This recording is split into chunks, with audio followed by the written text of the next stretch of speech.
കൂട്ടുപലിശ ക്രമത്തിൽ ബാങ്കിൽ നിക്ഷേപിച്ച ഒരു തുക 2 വർഷം കൊണ്ട് 6050 രൂപയും 3 വർഷം കൊണ്ട് 6655 രൂപയും ആകുന്നുവെങ്കിൽ പലിശ നിരക്ക് എത്ര? അപ്പോൾ 2 വർഷം കൊണ്ട് 6050 രൂപ, 3 വർഷം കൊണ്ട് 6655 രൂപ. അപ്പോൾ 2 തുടർച്ചയായിട്ടുള്ള വർഷം കിട്ടിയാൽ നമുക്ക് പലിശ കണക്കാക്കിയാൽ പലിശ നിരക്കും കണക്കാക്കാൻ ഈസിയായി. രണ്ടാം വർഷം കഴിഞ്ഞിട്ട് 4-ാം വർഷം എന്ന് പറഞ്ഞാൽ നമുക്ക് ഇത് പലിശയ്ക്ക് പലിശയാണ് കൂട്ടുപലിശ എന്ന് പറയുമ്പം അപ്പോൾ കണക്കാക്കാൻ ബുദ്ധിമുട്ടാണ്.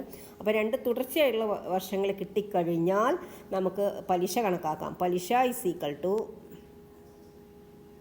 6655 മൈനസ് രണ്ടാമത്തെ വർഷത്തെ പൈസയിൽ നിന്ന് ആദ്യത്തെ വർഷത്തെ പൈസ മൈനസ് ചെയ്യാം.